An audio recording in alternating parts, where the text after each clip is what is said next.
And it's like, it's just one of those things that you like push out of your mind. You're like, okay, I can't believe I did that. I am never going to tell anybody about that. That was so embarrassing. And like to just come out with it. And it really struck me because I've had this conversation with lots of white friends of like, you know, my friends will be like, oh, I'm not racist, or I don't see color. And, you know, I kind of say the same thing to them every time that comes up of like, if you're born in this country, you're racist. There's just no way around it. It's so much a part of our culture, and we're so acculturated into it, you know, that if you are born in America, you just have to accept the fact that there is a level of racism there because it's a part of our culture, you know. And I've had that conversation with friends of like, I have had moments of racism. I've never been as open as he is to be like, well, I did this and I did that and I said this, you know, but I've had those like conversations with white friends of like, I am Black and I have said and done racist things before. There's no way around it. I was born in this country. I am a part of that system that has those stereotypes in their head. There's just no way around it. And for him to be like, yeah, we're all racist to some extent, you know, even Black people, we have our own prejudices against other Black people, and we have our own prejudices against our own cultures. And I thought that was just so refreshing and like, yes, somebody else said it. Yay. I wonder if, hi Sherry, by the way. Hi, Chelsea. I wonder if, because I've seen some videos of him speaking, because I wanted to kind of hear some of his interviews and some of the themes that he talks about in interviews, that when he's on, you know, the Late Show and all these things, or he kind of talks about things I know he's going to get into later in the book. So when he talks about being a cancer survivor, I wonder if, I mean, when you're talking about the tone of his writing and all the things he's willing to just like throw it all on the table, from some of his interviews, it kind of like checks out, because it seems like from the perspective he's coming at as a cancer survivor, just like, I got some things I have to just go right in and say. Yeah, just get it off my chest. Yeah.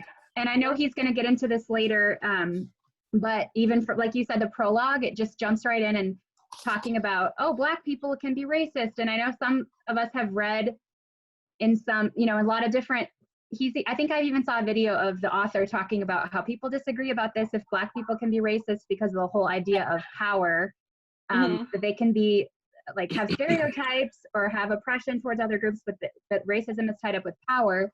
And it's interesting because the author of this book is on the other side of that, and he says, no, it's either everyone is either anti-racist or racist. So it's interesting that since I'm learning more about the nuances of this discussion and how much more there is to learn, obviously, but it's interesting that we might have heard that one thing about power and just kind of internalize that, and that's the end of the argument. So it's good to always be reading more people and learning more about how much nuance. That's something that Melina and I actually did discuss. I was going to say, let's open that up, because Paul and I have talked about that. So yeah, Chelsea, extremely perceptive to pick up on that. Melina and I talked about this in person, and when she read it, the way she read it and the way I read it, we read it very differently. And I read it with this white face and my white lived experiences. And my mind went to like, if any other white person reads this, they're gonna hear, hey, I'm letting you all know, Black people can be racist. And I don't want to speak for Melina, but talking to her, she's like, oh no, that is not the message that I was reading. And when I say the message that I received is that what rang true for me and what I believed may ring true for white people is that, hey, reverse racism is real, reverse discrimination is real, Black people can be racist.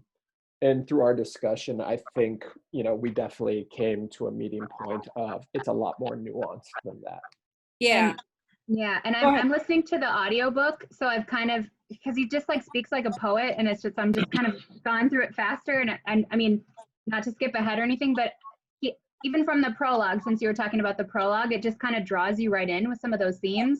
And so it made me want to read ahead. And so he does, as we'll talk about it later, I'm sure, but like he does get into some of those things. And what I like about how he talks about it is not just making it, I mean, he's an academic, but he doesn't just make a claim. He talks about like, well, how did we get to this point? So it's a lot to unpack, and we don't need to jump into it. Yes. Well, I mean, we can talk about power structure. I mean, when we're Yeah. talking about can Black people be racist, I interpret that as, when Paul and I were talking about it, I interpreted it as he was saying Black people can be racist against other Black people, Yeah, that's which how I very much believe. I believe that that is entirely possible. There is a power structure within people of color that allows for that sort of thing. There's colorism, and I know a lot of people of color. I believe there is a level of racism of light-skinned people versus dark-skinned people. I've seen it. I've seen light-skinned Black people be, more, have that level of power because they're more accepted by the white structure, have that level of power to where they can be racist against dark-skinned people. So I think there are nuances within, can Black people be racist against Black people? But the concept of can Black people be racist against white people? I mean, I think it's an interesting comment. I personally do go with the concept of power. If you don't have the ability to inflict large scale difficulties on whatever group that you're being racist against, then I don't see that as racism. So I see, white people being racist against Black people, I see that as racism because overall you have a white community that has the power to inflict some sort of damage on a Black community. Overall, I don't see how a Black community would have the power to inflict, long-term damage on a white community if they didn't like them.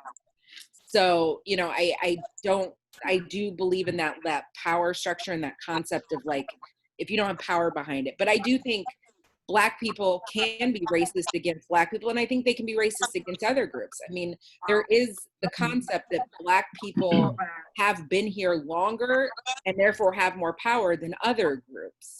I've seen, I lived in LA for a long time, and there's a lot of racial issues between Hispanic people and Blacks. And I do think that there's a power structure there that does call into question, can Black people be racist against Hispanic people? When we have the power of being here longer, we have the hierarchy, we have the structure, we have more acceptance. Can we be racist against a group of people who don't have that level of power? And I tend to think yes. So I do think we can be racist, just not necessarily against the white structure. But anybody else have anything? Can Black people be racist against white people? I don't think so, because of all the things you said. And then that sort of feeds back into the belief structure. I mean, like, if a Black person thinks, white people don't understand me, well, I mean, there's a lot of validity to that perspective, Sure. to say the least. Sure. But, what's meant by racism, isn't to like have a good reason to be suspicious. I mean, like, I don't hate men because like, I wouldn't like, take a drink from a guy I didn't know in a bar, right? Like, that's just like using your good judgment to protect yourself. So that's not racism, to like be protective. But then today we watched the Harriet movie, and I heard the things in the movie that man says to her, where he compares her to animals in this way. And like, I mean, the belief structure that was created to justify the things that white people wanted to do to Black people, that, I mean, it's just the level of degree of that, compared to like, being a little suspicious of somebody you don't know. There's no comparison in those two things. Sure. I Right? kind of feel like I feel like any kind of generalized criticism that Black people want to give to white people is totally warranted and valid. I feel like whatever generalization or whatever you want to say about us, I hear you. I get it. I understand. We're terrible. Take that. But like, that doesn't, like, I'm with Kat, like, it doesn't bother me. Like, I mean, and I don't mean that I haven't worried myself to death over times when I feel that I have been racist. And, there have been times where, I have failed. I mean, certainly. Sure. But I mean, not to mean that I don't care about that, but I mean, like, I think it's like this. I think it's like we're all alcoholics, like of racism, and like the step one is that you have to be willing to admit that, and then you can start working on it. And I think so many people, they're just not ready to take that step. Yeah. And do you think that, like, since you have an understanding of, a lot of us probably have an understanding of history of how we got to this point, and I think he goes into it, the chapter I was reading today, so we can always talk about it again later, but he goes into, which I really liked, of how did it get to this point? You know, if people of one racial group make some comments or have some attitudes about a whole other racial group, why do they feel that way? And he claims that if Black people have racist ideas about white people, well, like, why do you think that is? You know, think about, and he does go through really expansively, as we started to see, the history of, which I really liked the history aspect of this book of, you know, going all the way back to the 16th century and Henry the Navigator and all of that. You know, it's like, why do you think things are the way they are? If you have a better understanding of history and appreciate that, and the, you know, we might understand and be, like Marissa was saying, be less offended because we understand how complex the history is, and Sure. it's easier to understand the whole picture maybe for some of us. Yeah, I mean, it definitely, the history definitely helps me understand it more. You know, I do wonder, like, you know, and I've had these conversations with people that I would say are quite racist. And it's almost like they don't want to hear that history, because It's not then fun to hear about it. yeah, there'll have to be some level of acceptance of responsibility if they do hear it. I think there is definitely a guilt factor. There has to be. You know, there's a guilt factor, and there's just whether we want to accept the history or we want to hear it or not, it's there. But the guilt is also there, I'm pretty sure, with everybody. Yeah. And some people project it in different ways. But it's always there. The guilt is always there. Yeah. So yeah, so with that, whether the person leans into it or not, they're either leaning into or leaning away from cognitive dissonance. Yeah. And that's a very, this is something like Marina and I have talked about. It's, you know, when you start to, you're no longer accepted by a group that you belong to, that hurts. Like, that mentally and emotionally hurts. And when you have to reconcile things in your mind of, it's like, hey, I believe that I'm basically a good person, but somebody has then just unpacked all of these microaggressions that you've been steadily dishing out, and you have to hold those two things together. Like, that's a painful thing to do. And then I just wanted to say, like, I think it was Kelly that said, like, hey, I accept all criticism as a white person. I feel like, you know, we could flip that. Like, if women just wanted to say, hey, all men are trash, like, I'm not offended. Like, I get it. Like, you know, there's a system in place of, you know, of patriarchy, of men over time continually doing things. And I say that to say, okay, now let's look at, you know, whiteness, which is a mythical thing, and the system of white supremacy that has been in a de jure and de facto way implemented. So, like, if a Black person or a person of color in general says, like, yeah, white people are trash, I was like, yeah, we are. Like, yeah. But yeah, cognitive dissonance, that's it's a hard thing to clear that hurdle. Yeah. It's tough. And I think those kind of comments, and I mean, to a level, I do agree with you of, like, when it's generalized like that, there's a level of distrust that people of color have against white people that will give them that general idea of, like, oh, white people.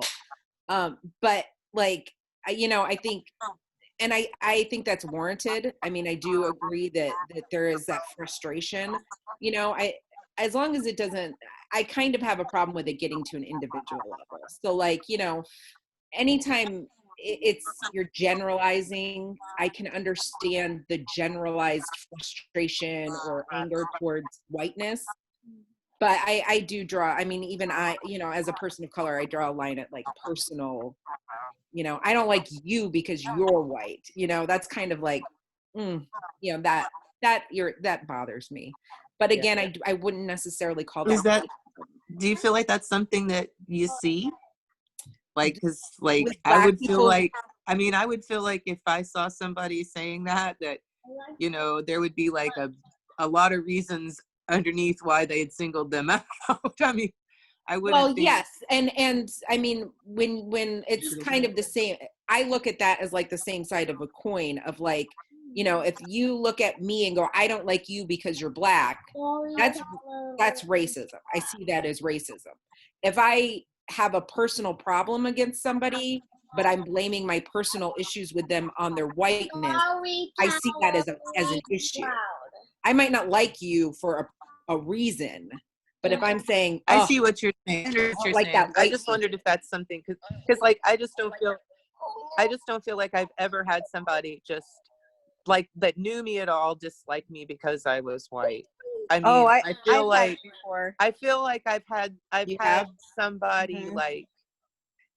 like one time I went into a sari shop in Atlanta because I just think that is so beautiful, and I could sense that this was been some time ago before like I ever heard of cultural appropriation, but I could sense that they were like not like were a little bit like not sure about me being in there. Mhm. But you know, like I don't know, I mean, like it didn't feel like it was very personal, so like I just don't like, if it was personal then I would think that I did something. Yeah. You know what I mean? I don't Emily, know. do you Like, have something? Yeah, I have had that to me, and I'm not white. Mhm. So the argument that was made against me was that Asians assimilate to white, so they're basically white. Oh. And these were for some friends of mine. I mean, we had been friends, but when they equated me to, I felt like that they were lumping me into these white dominant stereotypes that I do not feel like I'm a part of. I was devastated. I cried for 2 days because I thought they were calling me a racist. Mm-hmm. And it made me defensive. And I talked to another friend who's white. She is white. And she said she had had something similar happen to her, where she was basically called a racist, not because of any of her actions specifically, but just because she was white, under this guise of all white people are racist. Mm-hmm. And she was also devastated. We kind of confided in each other. We didn't want to make it about us. It's not about us, you know? Mm-hmm. And what we just tried to say, I mean, I really, really appreciate what you said, because it just gives me so much peace to hear that. It really does. What we had to just decide on was, well, this person has experienced so much racism that this is just their anger talking, and they just must be have experienced so much disparity that this is how they just associate me with that, Mm-hmm. being non-Black. Mm-hmm. But it was a real identity changer for me, because like the author says, you know, I had those peelable labels where you're a racist or an anti-racist, and it's not who you are. But even if you make a mistake, you might be wearing that racist label. And that's the last thing I ever wanted to do. And I was just devastated. Mm-hmm. But I do think that they were drawing a lot of conclusions about all white people are racist and all white people are oppressive, and they wouldn't even see me as a person of color, which was devastating to me. So do you see yourself as a person of color? Absolutely. Mm-hmm. I find it Absolutely. interesting. I always find that interesting, those moments of intersectionality where it's like, you know, you see yourself as a person of color, and it's like, you know, what does that mean for you then? You know, like I also find it interesting, like people who are from Africa, a big thing in the Black community right now is, well, for the last few years, is conversations about people who are actually from Africa and are immigrants in America. Are they the same as Black Americans. You know, they haven't experienced the same history with America. They haven't experienced that slavery history. They haven't experienced that. So are we all the same, and are we all in the same struggle, or are we different? And, you know, there's a lot of people in the Black community that are like, no, Africans can't understand our struggle. They don't have Melina, that that's history. perfect. We did something at Milliken where we showed a documentary about a research that was done about immigrants who had come from Africa to the United States versus Black Americans. Mhm. And the research showed that the immigrants from Africa were treated better than Black Americans. Mhm. They were almost seen as like more exotic and educated and cultured than the Black American community.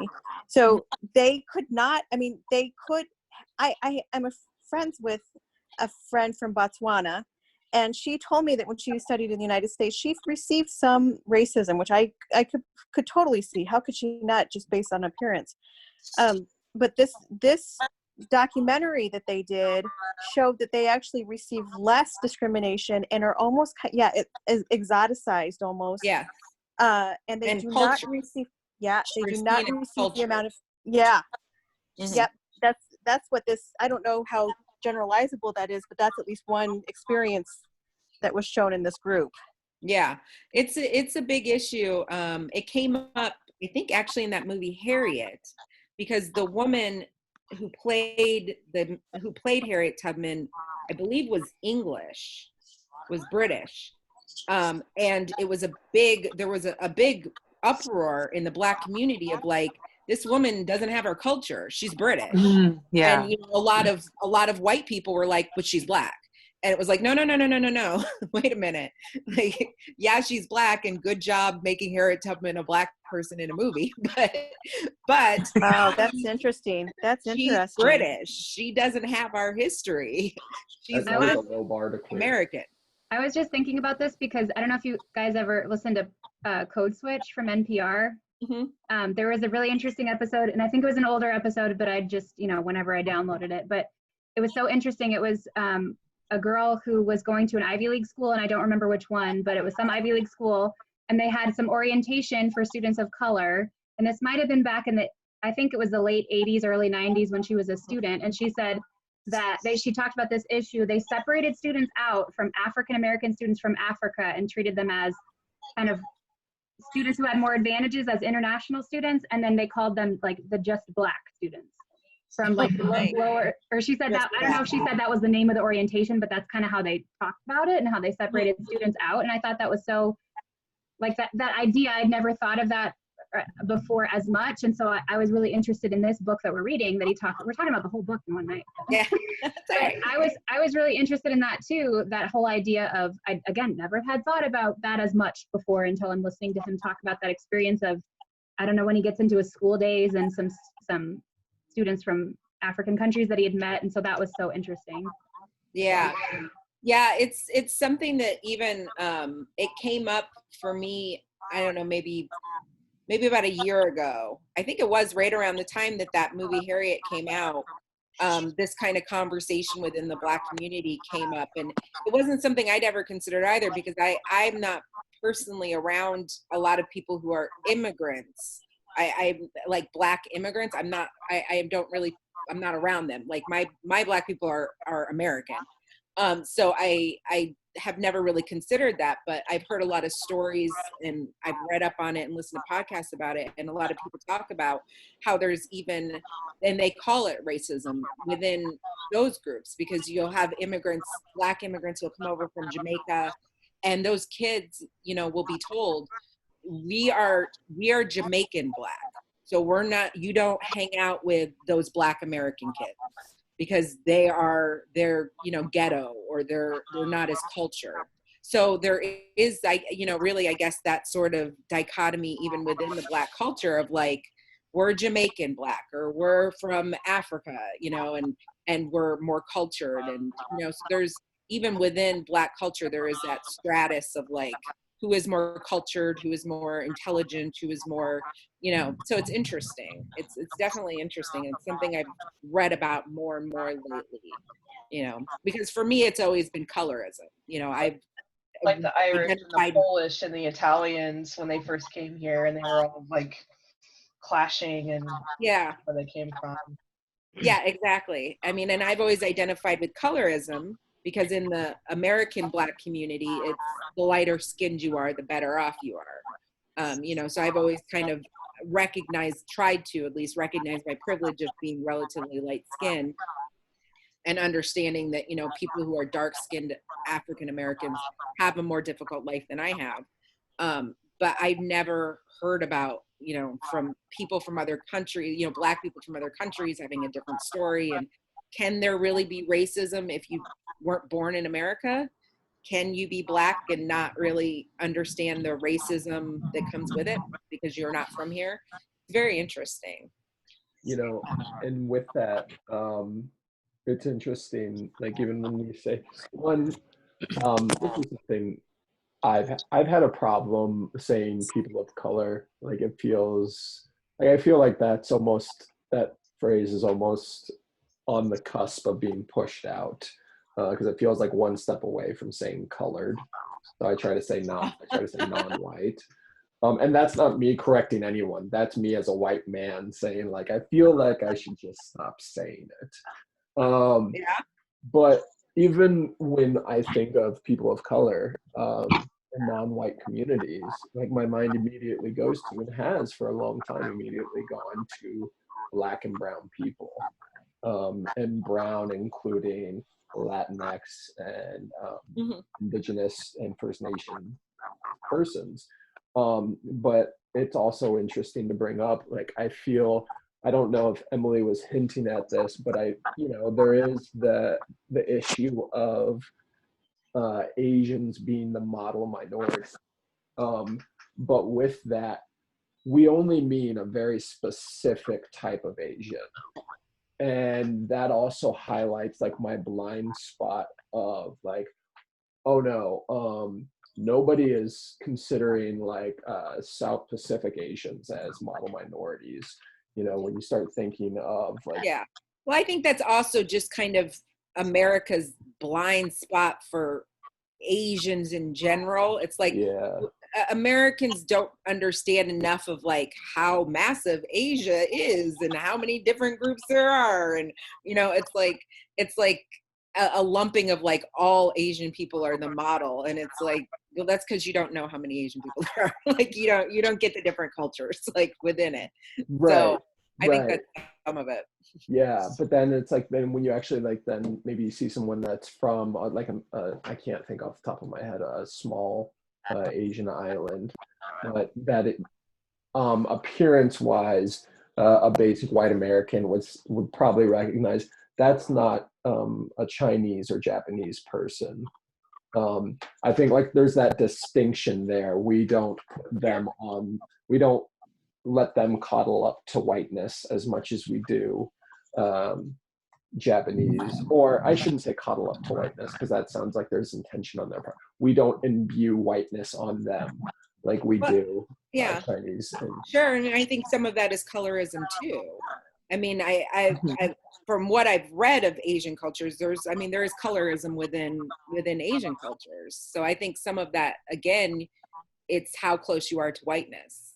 You know, even on that scale, and even in a whole different, ethnic group, you're still, the goal is to get to whiteness. Like no matter what you are, the goal is always to get to whiteness.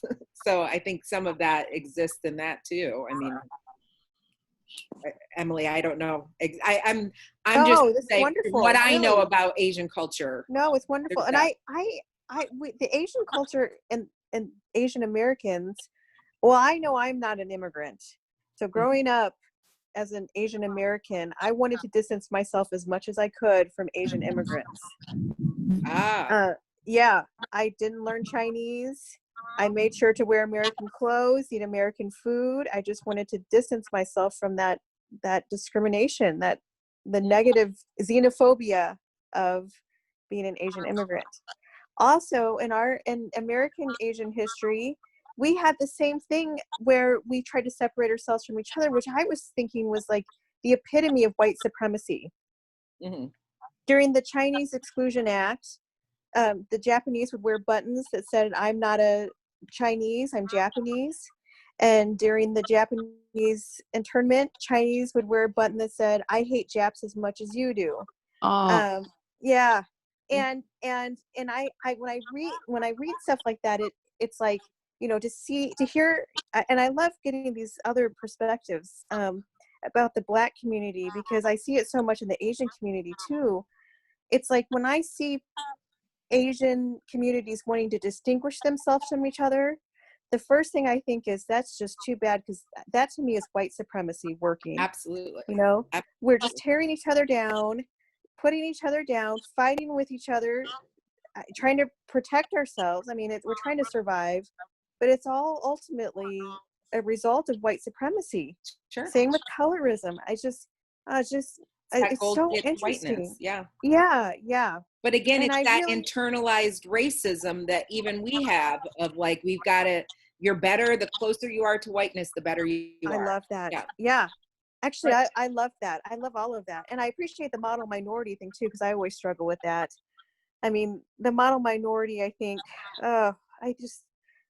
I was reading the history of the model minority and how it came, and I think the Asian community was so tired of being oppressed that they actively made a political movement to become the model minority. Mhm. So it was very intentional. And I didn't know that, even though, this concerns my own history. I didn't know that. That wasn't taught to me in history class. But it was a result of white supremacy. Yeah. And so I don't know. I just appreciate the discussion, I guess. I don't have much to contribute. I just really appreciate it. No, it's great. It's great. No, I love it, because I think there are so many, with the exception of the actual slavery. And that was the first post that I posted, the first discussion post was a conversation of like, what are your internalized, prejudices? Because there is, with the exception of slavery, which is a huge exception, don't get me wrong, it is huge. It has a huge impact on the Black community. But with that exception, that concept of internalized prejudice is common in everybody. And I think it's really important that we all recognize the things that we've internalized about our gender, about our, our age. Ageism is a huge thing. There's so many parallels in that I think it's important that we understand that, like, we can make connections with each other across race lines by understanding that we all have these prejudices about ourselves.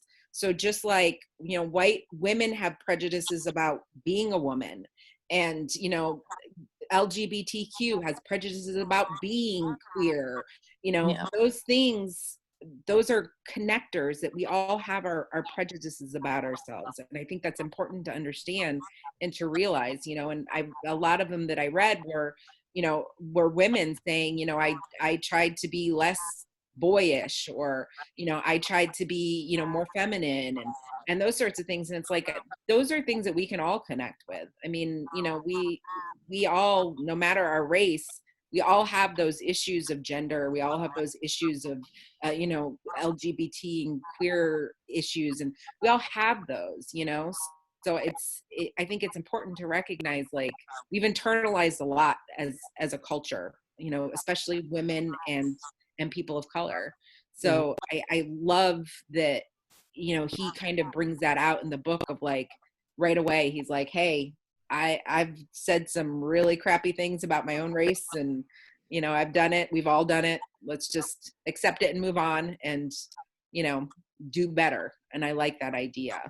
Yeah, I was at a meeting the other day, and I was myself and two other people who were Black, and we were discussing, like, I was kind of talking about what really prompted me to start pushing forward with trying to make change in Rantoul. And so talking about my granddaughter who's biracial, and she came home from school where there's no Black teachers and 40% Black population in our town. And she said, Grandma, maybe I should be white. And I said, why should you be white? And she said, well, because all the people that are bosses are white.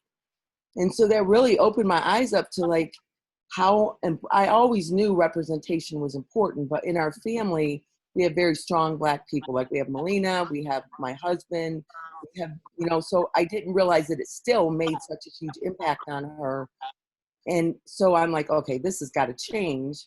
So I'm sitting in a meeting with some members of the board here in Rantoul, and there's one guy who's Black, pretty much no Black members anywhere within this town. And he was I told that story, and then he said to me, well, can you imagine what it was like for me? He's almost 60, going to an all Black church, and I look up on the wall and it's a white Jesus. And that's what we have, you know, that's what we're supposed to attain. And he goes, Right. That's how I grew up, seeing that kind of thing and getting that biased message all my life of that's what we need to That's attain. the perfection. Yeah. And even in an all Black church, it was still that white Jesus. And he Because talks about Jesus that is perfect. in the book. He talks about white as a default, and so that was an interesting thing from chapter 2. Yeah. Like we kind of all know that, but when you're hit with like, here's another example, and here it's like, yeah, that really, you know, you don't think about that until you're hit with those examples. Yeah, It's and really it's shocking. amazing because I don't even think about it as a Black person. Some of the examples he gave in the book, I was like, oh yeah, like that is, Yeah, you know, like even myself, somebody who I like to think is kind of tries to keep an eye out for, you know, those things that are white centric and like try to question like, why is that the thing? You know, I don't even, some of the stuff he talked about, I was like, oh yeah, I guess that is the default. I didn't, you know, I never made that connection. well, she was talking about representation matters for your granddaughter or for the, you know, members of your family. It makes me think of when people get so angry when there's a film cast and there's a character. I just makes me think of like the Hunger Games, because that just came to mind. There was a character who was not really, it was even described as in the book as maybe kind of ambiguous, but potentially that she had darker skin. And then they cast an actress who is, I think she was biracial, but she doesn't look white, and people were horrified by that. It's like in your brain, you just had a default message, and even if when you see it on the screen, it still bothers you that much instead of just entertaining. Like, well, here she is, and is she a good actor or not? Like, that should be your question. Yeah. So, There was another issue even before that. They did the Broadway play for Harry Potter. Yeah. Yeah, and Hermione. the Broadway play, Hermione was cast as a very dark-skinned Black woman, and people lost their mind. People were like, "That's the internet was Hermione like White, really gross ah!" about it. Yeah. Yeah, and it was like even the J.K. Rowling, the author, came out and said like, "Well, I never actually said she was white. Like, it's fine. Like, I've never said she was white. She could be Black." And like people lost their mind about it, but it is because it's the default. When you see these characters in your head, they're automatically white, you know, and you just get so used to that when it is changed, it's like, oh, okay, I guess they can be Black. Like, you don't even think about it. Yeah, it's kind of scary, the fact that like there's so much we don't even know to question, you know, because it's so automatic in our minds and we're so used to it and have been raised that way that it's like these things get pointed out to you sometimes and you're like, I didn't even know to question that. Like How deep it goes. Yeah. My favorite quote so far, and it's from chapter 3, so sorry, but he says, I didn't notice, or I didn't mind until I noticed. Yeah. And that's just so simple and so to the point, and I can't stop thinking about that quote. And again, it's the audiobook. I had to like Google it. Like, did I get that right? I can't, you know, I was listening to it, but it's so true. And even for some of us who feel like we've been thinking about these issues for a while, you know, like you said, it just keeps surprising you. There's things that you're never done learning about it. And we have to be, it's cognitive dissonance, like Paul was talking about. We have to just be okay with constantly learning new things, and that's good. It's fine. Yeah, and being ever vigilant, because it is so natural to us that you have to, like, literally everything you do in a day, you kind of have to think about it, of like, you have to question it. Is this, you know, just the default of whiteness, or is the, you know, like, because most of the stuff, it's just, you never think about it. Did you have something to say, Ellie? Oh, I was gonna say that was something that I didn't mind until I noticed topic. That's something I've been noticing a lot as like statues are being torn down, buildings are being renamed. And I'm like, why was I not more upset about all of this going on? And it's because I never even knew. Like, a lot of my friends are in the same sorority on campus, which Greek life is a whole nother issue. But their sorority posted this thing saying like, oh, today we apparently Robert E. Lee was like unofficially inducted into their sorority. And they posted this long apology, and all of my friends that were in the sorority were outraged. They didn't even know that Robert E. Lee had been technically like their sister this whole time. And that was just one example of something that was like really grossed me out, it grossed all my friends out. And I think we're seeing more and more of these things pop up. And so that was something that really resonated with me too, Kelsey, that I didn't mind until I noticed. What year was that, I wonder? I don't know. I'll have to let you guys know, but I was appalled when I saw that. Yeah, it's almost like everything you go into, you have to like really stay vigilant and like check it out and, you know, really like look for it. And it's amazing because like I said, even as a person of color, I there's probably so much that goes over my head that I don't even think about. You know, when the statues thing started, I think it's probably because I live in Illinois and there's not a lot of statues around here. It's not a big statue state, you know, that it never even crossed my mind that like Black people have to walk past these statues every single day and see these, you know, monuments to Robert E. Lee and, you know, Stonewall, like, and it's like, that just never crossed my mind. And then, you know, people started getting upset about it. I was like, yeah, I guess that would kind of piss me off too. But like, I never considered it, you know, it was nothing that I ever even thought about. Well, Yeah, that's so- like his quote that, and they have it at the beginning of the book. The only way to undo racism is to consistently identify.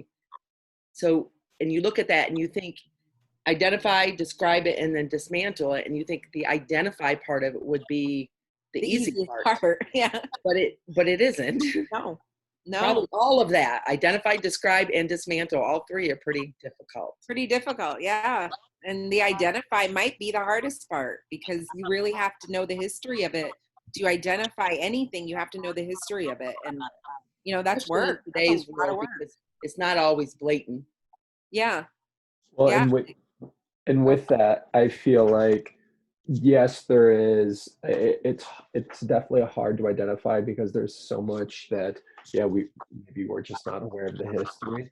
But I think there's also a lot of things that it's hard to identify because a lot of people are operating under this false guise of living in a post-racial America.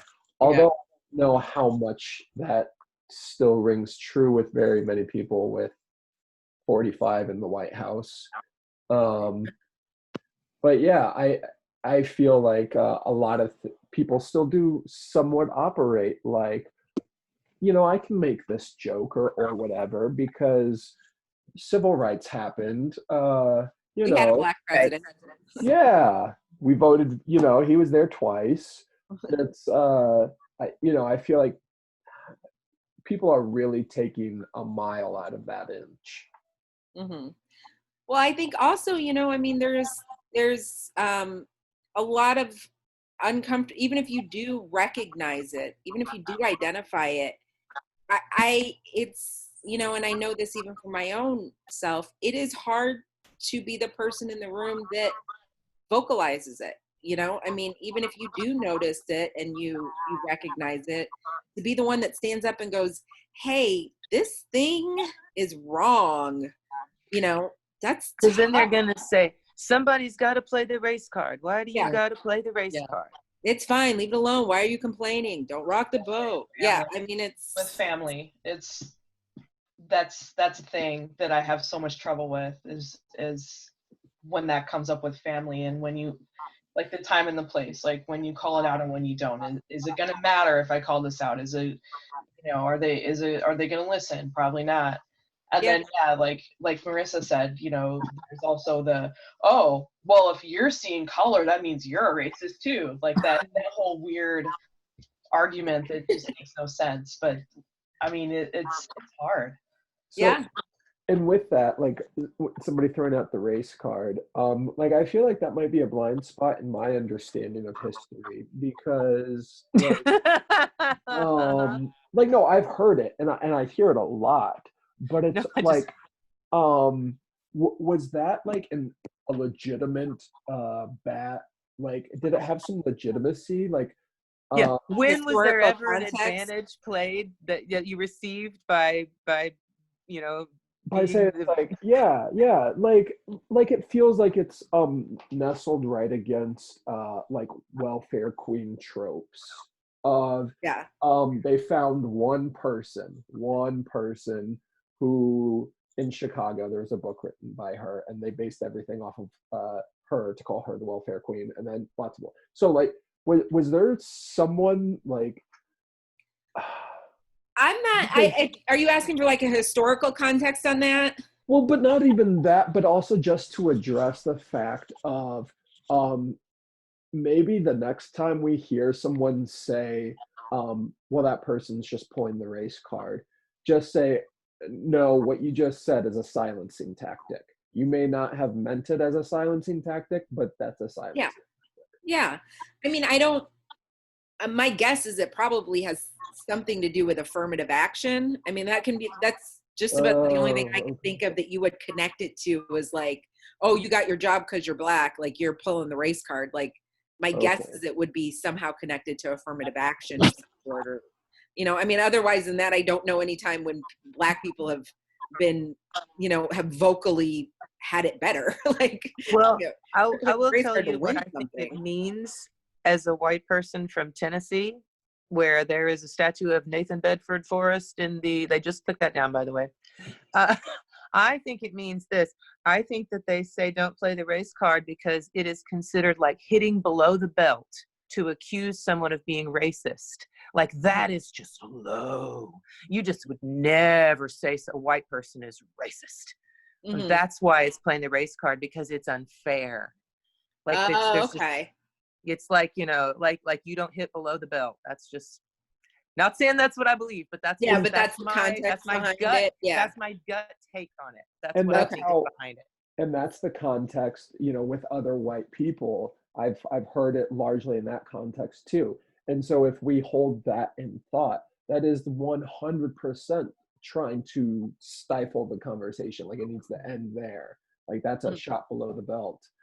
See, I've always had it directed at me as you're playing the race card. I mean, when it's been directed at me, of course, it's probably a little different because I'm actually a person. You're the only person it can be directed at. I'm only meaning that it's. Well, I've heard other people say it to other people, like other white people say it to other white people of like, oh, you're playing the race card of like you're supporting black people. Oh, so, well, yeah, okay. Like, but like when it's usually directed at me, it is you're saying that it's unfair. Like what's happening is unfair because you're black. So you're playing the race card. Yes, that's my understanding too. Yeah. Like it's, oh, okay. Oh, you want to get the same pay as everybody else. Oh, you're playing the race card so that you can get the same pay. Like, you know, like, oh, you're like, and like, I'm not paying you the same because you're not as good at your job, not because you're black, you know? And it's like, no, you're not paying the same because I'm black. Like, you know, but it's that kind of thing that's always been directed to me of more like, you know, you're whining that I'm doing something wrong because you're black, but I'm actually doing something wrong for this whole different reason. Like, I was kind of in a conversation with someone recently, since you were talking about playing the race card and someone mentioned affirmative action. I was talking with someone recently about affirmative action, and it made me think of this early chapters where he was talking about, I don't think he mentioned affirmative action, but I really like how he defines racist policies versus anti-racist policy in the terms of equity, because I felt like I understood this before, but not as well as how he put it simply by just saying anti-racist policy looks to restore equity. And so that kind of, I don't know if the person I was speaking to, how that landed. I would have liked to have gotten more feedback from that person, but they just kind of, the person I was speaking to, as you have been saying, just said, well, that's just playing the race card. But I like how he talks about either you believe that, why aren't there more people of color in upper level, you know, post-secondary education?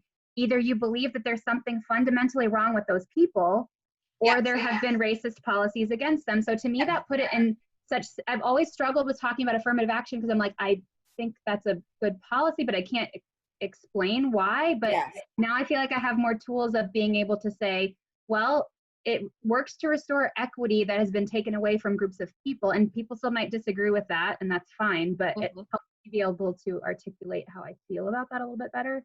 Yes, I'm actually looking for those definitions because they are. I like all the definitions. It's keeping it Yes, he spelled so out. clearly defines things that I'm like, oh, that's Mhm. perfect. I like it. Yeah. A racist policy is any measure that produces or sustains racial inequity between two racial groups. An anti-racist policy is any measure that produces or sustains racial equity between racial groups. So just that concept, like it's just so clearly stated. This is, the policies are either racist or anti-racist. There's no in between. You know, Because, and to yeah. have that clarity of like, you can look at every policy and go, okay, this is the definition of a racist policy. This is the definition of an anti-racist policy. Look at that Yeah. policy. Is it one or the other?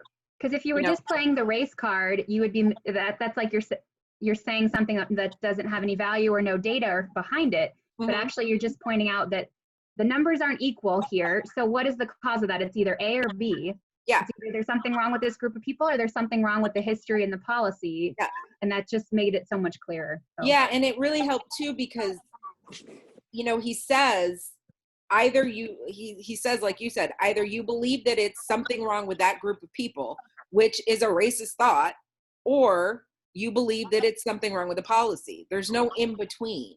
Mhm. You know, if you've got a policy and it's racist towards somebody, a group of people, you're either saying this group of people is deficient, which is racist, or you're saying this policy is wrong. There's no like, I like it because it's so clear cut and it's like you're Yeah. just sitting on the fence. And So it either helps- you either sorry. have to admit I'm racist and I think there's something wrong with this group of people, Mhm. or you have to admit there's something wrong with the policy. There's And no he- in between. And he gets into the definitions, which I like too, are equality versus equity. Equality would mean like everyone can just pull themselves up by their bootstraps and then everyone's in college and everyone has a fair shot, but equity is works different than that. So that's Yeah, stuff exactly. I just had to get straight by hearing someone articulate it better for me. Yeah, it's page 18 Okay. for anybody Yeah. looking at the book. He goes into racial inequity, racial equity, racist policies, institutional racism, structural racism, systemic racism, and he just says it's racist policy. That's the name of it. You know, so you can call it structural racism or systemic racism or whatever you want. Ultimately, it's racist policy. And I like the way he just gets right down to it, clear cut. It's really fascinating. Really, really fascinating. But yeah, that whole definition starts on page 18. It's very clear cut. And I like that it's so clear cut because there's no in between. It's like either if you're saying that a racist policy is okay, then you're saying that there's something wrong with this group of people, which makes you a racist. It's that simple. Yeah. Because if you're gonna Racist- go ahead. I just found that quote, another quote just is saying exactly what you two are saying. Racist ideas argue that the inferiorities and superiorities of racial groups explain racial inequities in society. So it's like, So like something's got to explain it. Either there's something wrong or you think that there's some inherent reason that this group of people that is this getting, person, yeah. that these people are different from these people inherently. Which Mhm. on a small scale can help us have conversations with other people without just, if someone tries to say, oh, you're just playing the race card, it gives you like a little bit of a tool to be able to use. Or if you're talking in a workplace or, at school, or if we're thinking things to take away that can be a little bit practical, that was one of the big ones for me. That was Well, helpful. and sometimes when you're dealing with these issues, they're so big. Yeah. Like when you're dealing with systemic racism, it's so big that it's hard to like really have a defined thing to say to people of like, okay, so this huge policy that we're talking about, whatever it is, policing. So, and you can go off on 50 million different tangents for policing and, you can get lost in the nuance of all of it. Or you can just say, look, there is a difference between the way white people are policed and the way Black people are policed. You're either saying there's a problem with the Black community and as a whole, and they need to be policed differently, or it's a racist policy. It's that simple. So are you saying that these people are worse and bad and need to be policed, more extremely because they're worse people? Or is there a problem with the policy? And it's just very clear cut, I think, when you're talking to somebody who you're trying to have a conversation with. There's a red herring. I feel like people always want to drag me down, and it's that they want to stay focused on, like, what the real question here is, like, whether I'm a racist in my heart, like, and you don't know what's in my heart, and therefore it's always an open question because you can never prove, because you can't know what's in anybody's heart. Well, guess what? I'm not interested in that. Sometimes I get real snarky. I'm like, that's between you and God, but like what I'm interested in, what you do and say, and how that impacts other people. Well, and I think the word racist has become so loaded. Calling someone a racist has become so. It's like calling them a baby killer. Like, it's just become like this very loaded term that it's like, oh, just shut down. There is no. There's no conversation after that. Yeah. It's possible. They just. Yeah, they're done. The minute you say racist, they're done. And I like the way he describes a racist as being the actions. On any given day, we can, as individuals, be more or less racist based on whether or not we're supporting these policies and these ideas. And I think that's important to kind of keep in mind when we're talking to people of, like, it's tough, especially when you get with people who are extremely, belligerent and are being jerks. But it's not that you are a racist. It is, we are all on a scale of racism, and you are either more or less racist on any given day, and it depends on what you support. Right. You're supporting this policy that's racist. You're being racist right now. What you're doing is being racist, but we can slide back and forth.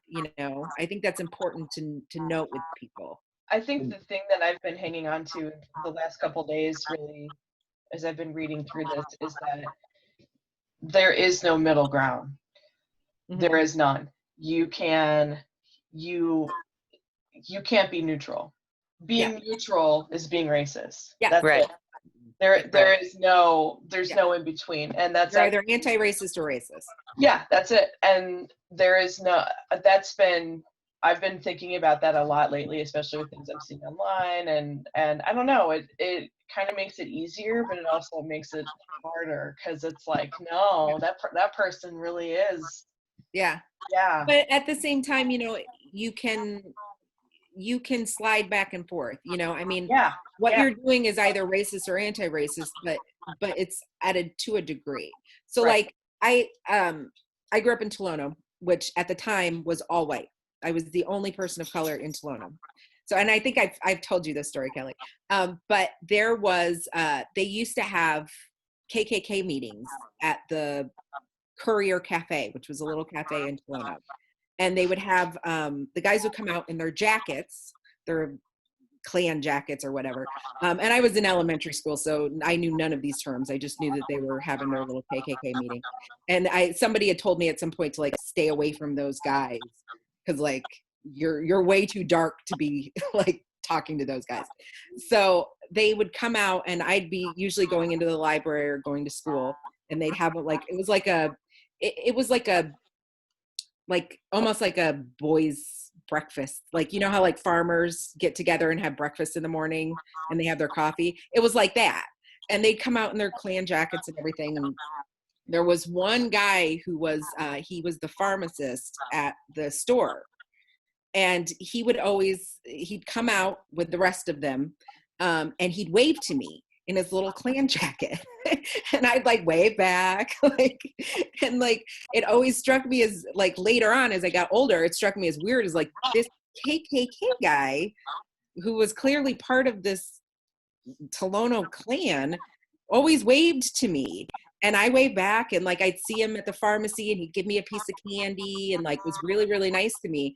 And after I read this chapter, I kind of realized like that's the like that is him sliding from one extreme on the scale to another, like sliding part of the KKK, whoo, really racist. But then at the same time, seeing a little brown girl and giving her a piece of candy and being like, "Hi, little girl," like not racist. Like he was literally sliding back and forth on that scale in the space of like 2 minutes, like at the same time. But that's the kind of the concept of like, some stuff you do is anti-racist and then some stuff that you do is racist, like, you know, it, and that can happen for the most extreme person. That can happen for somebody who was part of the KKK, for crying out loud, you know. So no matter how racist you're perceived, you're still doing stuff that's anti-racist, you know. I think everybody can do that. And with that, this is something that I try to do for myself. You know, everyone else has to choose what's right for them, but and I'm not good at this, so I'm going to preface it with that. I try to address behavior, not intent. So I try not to tell people you're a racist, because that's going to, like it was just said, that is an invitation to shut them down. And also, like, yeah, it's really gratifying to just dunk on someone when they've done something ignorant, but that's not creating any dialogue. If we've done something where I can say, hey, you said this, and it's really bothered me, and what you've said is rooted in racism, or what you've said is actually racist itself.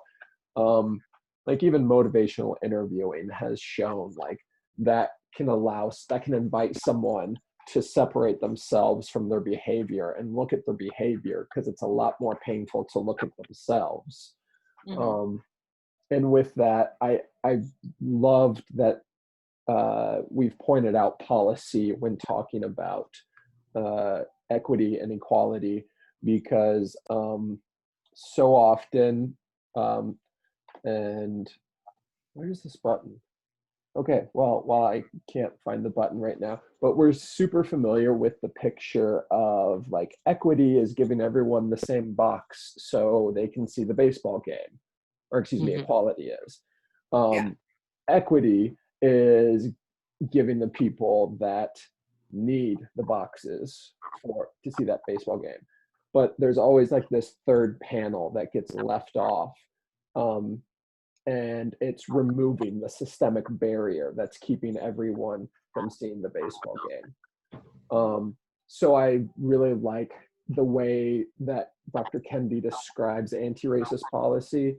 Is it's hitting on equity, but it's also hitting on like that third panel of like, no, we are going to dismantle the system that is there to begin with. Yeah. So I think, you know, I like the conversation, and I like that we're all like in the book, because I love that. I love the book so much. I'm like so excited to be doing this book.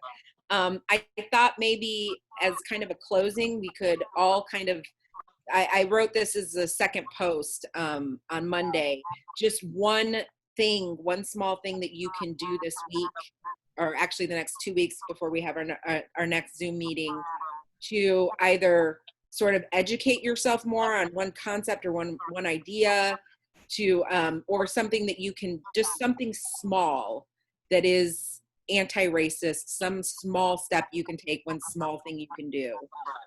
I myself, I decided I don't know enough about defund the police.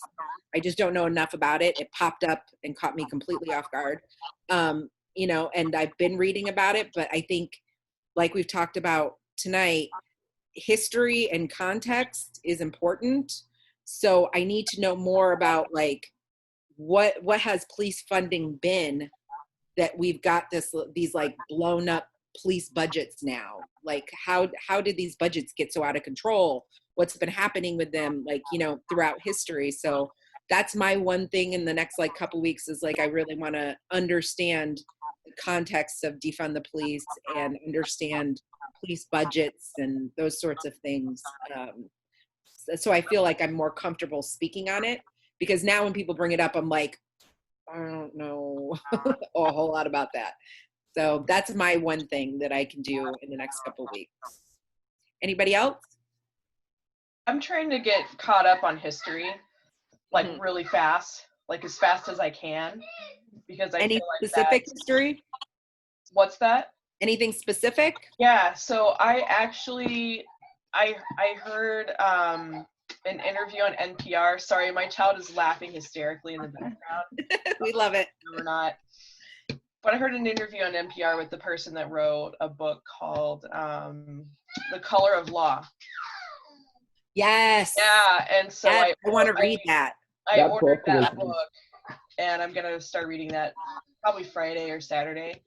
And I'm really excited about learning about the policy. Yes. All of those things I've never thought of before, you know, white flight and zoning and all of those things that really, you know, the way that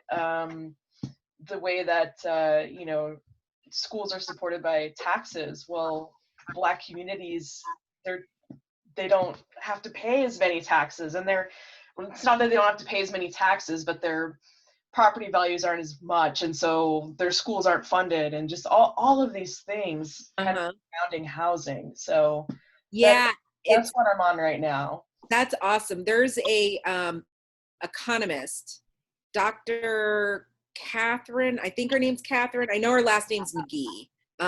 She's an economist, Dr. McGee. I can't remember her first name. Maybe Elizabeth McGee. She is a Black woman, and she makes the argument that all systemic racism starts with property values and owning property and real estate.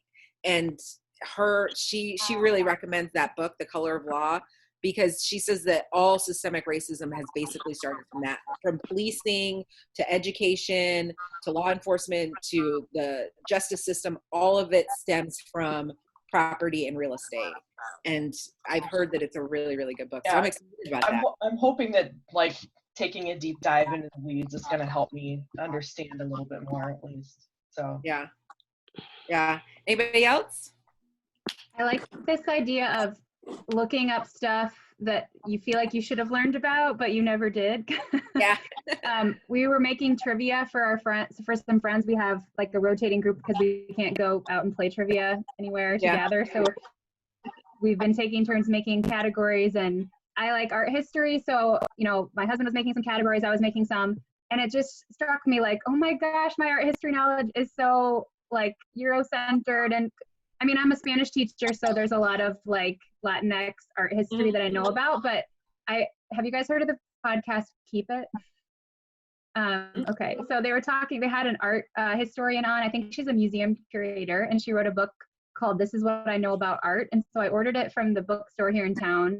So I'm excited to read it because I just feel like there's such a huge gap in my knowledge base of like African-American artists and African artists. And it's one of those things that we've been talking about of like, oh, this is such like a hole in my knowledge base. Yeah. Let's get going on it. So I like everybody else talking about like, what can I hurry up and learn about? We're interested in those things too. It's just that we're kind of taught that, you know, you have a lens when you're in school, and yeah. That's awesome. I can't wait to hear That'd be about fun. that too. Yeah. If you ever That's wanna something talk I know nothing about. Chelsea, if you ever want to talk about African American or even African textile art, I'm your lady. Oh, cool. I could go down a total rabbit hole on that crap. Oh, I didn't know. Yeah. I love art history. I and love textiles. Yeah. Great. That's cool. That's awesome. Yeah. I know nothing about that's honestly a huge blank spot in mine too. Like African art, that it's a huge blank spot for me. So yeah, that'll be really interesting. You have to come back and give us some tidbits or like I'll have to hurry and read that book too. Yeah. Somebody to look up. There's a lot to read right now. Yeah. Anyone else? One small thing we can do this week or we can learn about to better educate ourselves. One thing I've really been wanting to learn more about is I like to shop a lot. I like to buy like clothes and jewelry and stuff online.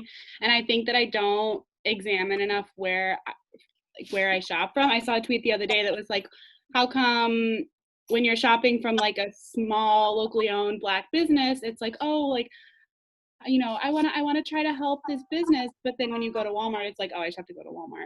Like, why do you make a different, like, why do you differentiate between just doing your normal grocery shopping at Walmart or Target or whatever, and like, oh, well, I want to buy this $20 necklace Yeah. from a locally owned shop or whatever. And so I want to try to, I mean, I'm a college student, so like, I feel like a lot of times the smaller businesses tend to be more pricey, but I know that there are ones out there that are affordable on a college budget. And so I want to try to do more research about where I'm buying not only my clothes and jewelry, but also my groceries and my paper towels and stuff like that. And just kind of find out if, because I'm sure there are places in Champaign that I could be shopping that are better than Walmart. Sure. So I want to do more research on that and find out who I'm giving my money to. Do you like Etsy? I do like Etsy. I haven't bought a bunch of things from there, but I like to get on and look. Do you have suggestions? Well, they've been sending me, probably because I've bought too much stuff on there, they've been sending me like emails of, and they've been doing highlights of Black-owned businesses, Okay. and they have like a whole promotional thing going on right now, which has brought me to some new shops on there. Okay, awesome. Yeah, I'll have to check that out. I know Etsy is a great place for especially like small businesses to get started. Small and homemade Yeah. and stuff too. Yeah, yeah. I'll have to check that out. There's like too much jewelry on there. It's a little too distracting. Yeah. Anyone else? Well, I'll just Well, say to add. go to ahead. Sorry, go ahead. No, you go ahead. Facebook, Smile Politely. I don't know if you follow them on, Facebook. They had an article recently about local Black-owned businesses. So that's another source of information. Awesome. I'll have to check them out. I think that when I was reading about the series of books that his father supplied to him over time about Black American heroes, I was just feeling envious about that because certainly growing up in school, I had a real dearth of information at all in, my education about Black history. And it's just amazing to me the things I've learned recently as an adult that I had no idea of at all. So I think what I would like to do is just to look up a few Black American heroes and learn about them and educate myself as to their contributions. Yeah. No, that's awesome. There's a website that's run by Amy Poehler. She's the blonde one, right? So Tina Fey. Okay, Amy Poehler. She does a girls, it's like girl power website. And they've been doing Smart for the last, Girls. what Smart is it? Girl something. What is Smart it? Girls, Smart something like Girls? that. And they've been doing for the last couple months Black heroes and Black figures in history, and they do it really well because they also so they'll provide on the link books for adults, but they'll also provide books for adults on that person that they just talked about, and then they'll do books for kids on that person that they just talked about, so that if you want to get books for your kids on that person or you want to read books yourself, they have both there, and they're just short blurbs about this person in history, and they're really fascinating and fresh and kind of exciting to read, and they give you links to do a deeper dive if you want, and it's all girls. So it's That's a podcast? No, it's there's a Facebook. They have a site on Facebook, and then they have a website too. Okay. And Amy Poehler runs it. It's really interesting, and it'll give you a quick little thing on somebody. A lot of them are people I've never even heard of, and I'm like, oh, that's interesting. And then you can do a deep dive into them. It's really good. Thanks. And also, Smart girls. if you see the chat section, it might be closed on your Zoom window. Oh but yeah. Ellie just dropped the link for their website. Mhm. Okay, Yeah. thank you. Yep. Amy Yeah. Smart Girls. Yeah. It's really cool. There. Yeah, I remember that. I'm trying to teach the kids all summer, so we're doing a little social studies, and I decided we were going to address the deficits that I didn't get taught in school. So, for example, what happened in between Abraham Lincoln and Dr. King. I think there's some things in there that we ought to be covering, Sure. So we're doing that, and we're going to look at the people's history of the United States again. by Howard Zinn, because I haven't looked at that in a long time, and there's a kid version. I don't know. I mean, that's way beyond them, but we'll see. We're going to use a lot of video, I think.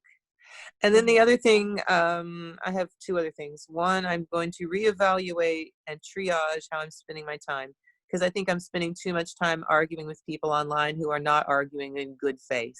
Yeah. And it's a waste of my energy, and I don't want to leave bad ideas unchallenged, but I think I could be more effective if I was doing some other way. And also, in the interest of being more effective, I want to just like get a regular planner, like a calendar, and just like write the days in there, like when is that school board meeting, because I said I was going to show up. Well, now I have to like actually make it there on time. So I need just like some basic housekeeping in my anti-racism work. Yes. Yeah. That's important too, right? I mean, I'm really bad at that. So I mean, if I'm going to take this seriously, I need to prioritize and make it like a real organizational thing. Yes. Absolutely. I completely agree with you, because if I'm not organized, I'm a mess. So I feel like it's very important. When is that school board meeting? It's like the 29th or something, maybe? It's not this week, right?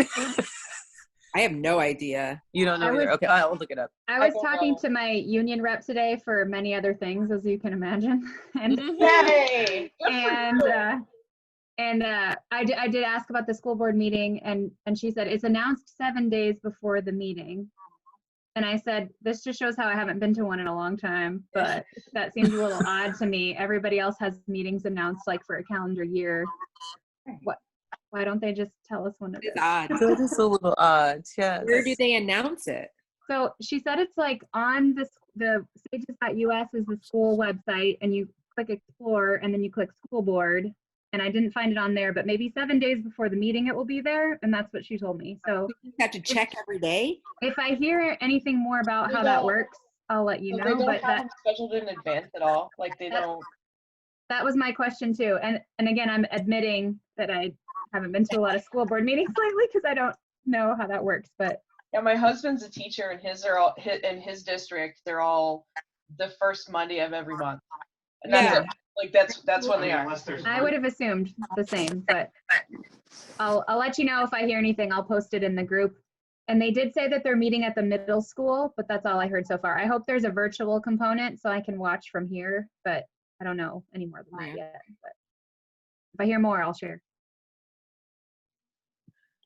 Well, anything else? Anything anybody wants to add before we get off? Yeah, so at least for me,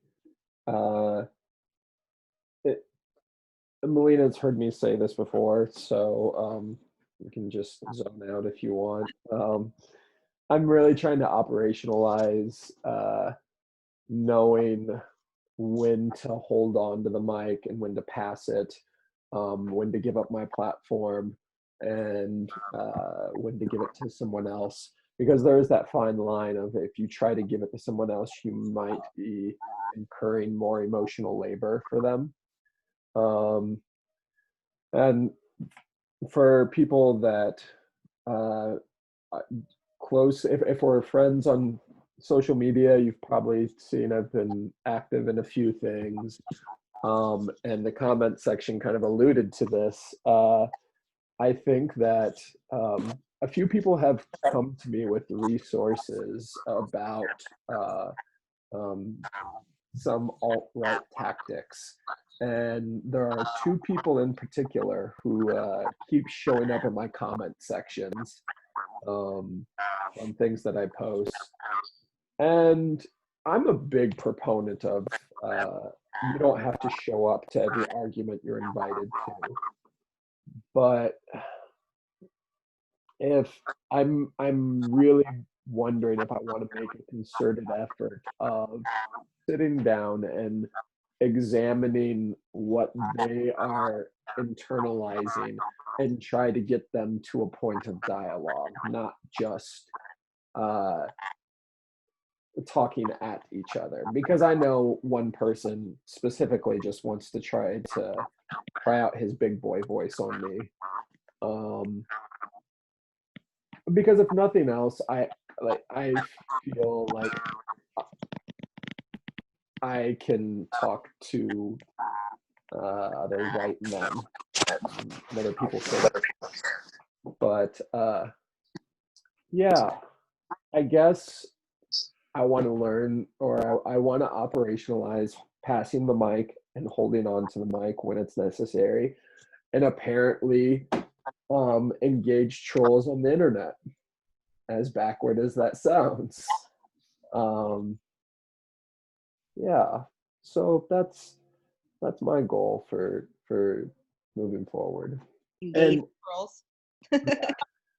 and I think it was Kelly who it was thinking about The Color of Law, or somebody was talking about The Color of Law. Okay, so just for some context, and I actually created a whole PowerPoint presentation because I was very upset with the School of Social Work. But the IDOC, Illinois Department of Corrections, over the past 5 years, they used to spend about $400,000 on books in prisons, and that has dropped to about $200 a year for books in prisons. And then on top of that, they have removed select titles from prisons. I heard that. Right. So The Color of Law is one of the books that's been removed. The New Jim Crow has been removed. A children's book called Visiting Day. It's a children's book that has been removed.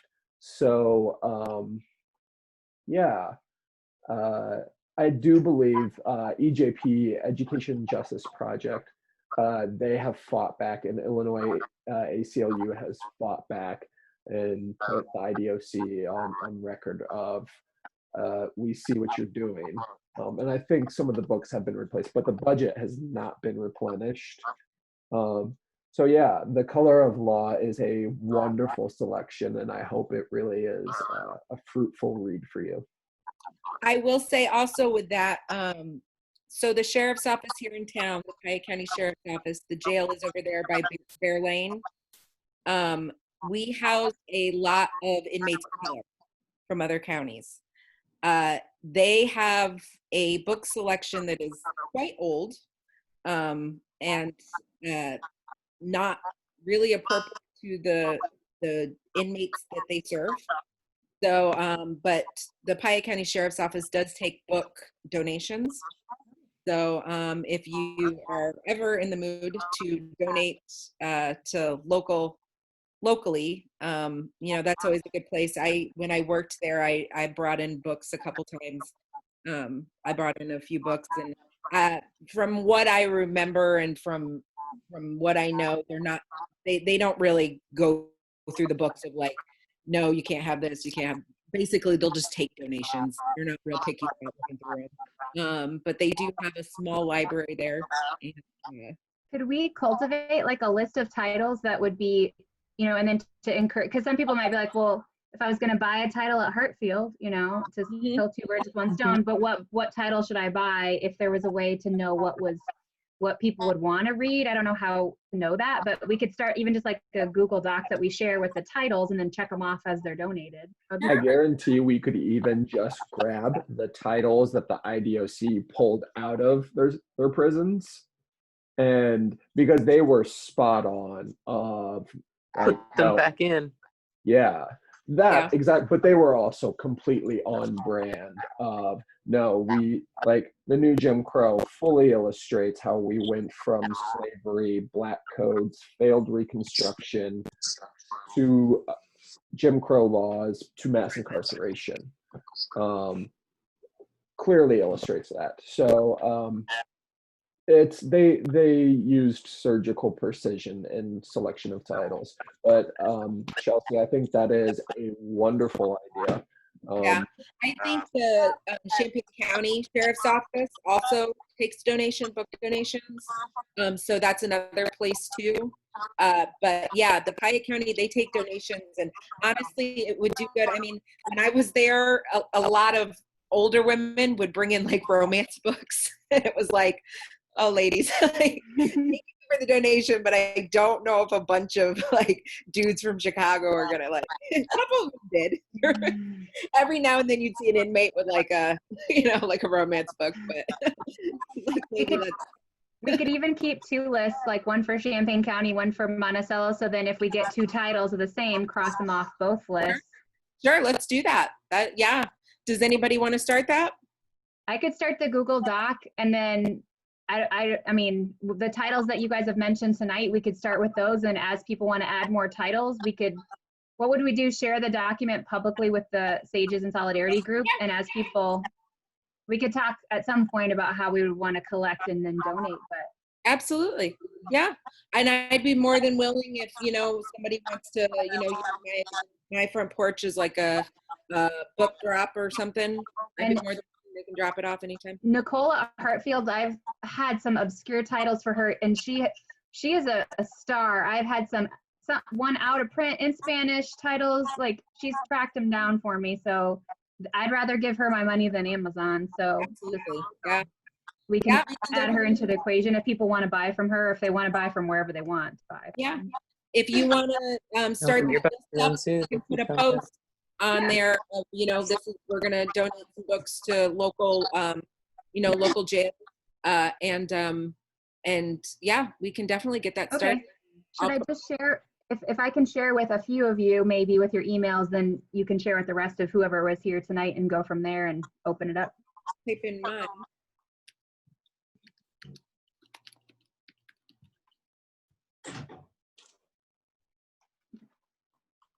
Yeah, I think the inmates at Monticello would like something more than The Lust of Love. That was one of the titles. I remember. The lust of love. Love. I was like, oh, Lord. I love a book project. Yeah. Well, thanks for sharing that opportunity. That'll be good. I'll get everybody's email down here. Okay. All right. Okay, well, I think that's probably it for tonight. The next Zoom meeting will be in 2 weeks. And we can read, I think, Paul, you're doing the next one. So there'll be 2 discussion posts, a discussion post on Monday, a discussion post on the next Monday, and then that Wednesday will be the next Zoom meeting. And Paul is doing it, and what is it, chapters 3, 4, and 5? Yeah. I know we had left it. That's to be determined. I think the last time Melina, Ellie, and I talked, we left it. We only said that we don't want to put a huge reading out there and it be intimidating to anyone that may want to join. So it'll be either 3, 4, and 5, or 3 and 4, depending on page length. So, yep. All right. Thanks, guys. Thank you. Thank you. Good night, everybody. Night. Thanks, Melina, for facilitating the discussion. It was great. Oh, you're welcome. Thanks. Bye. Bye. Bye.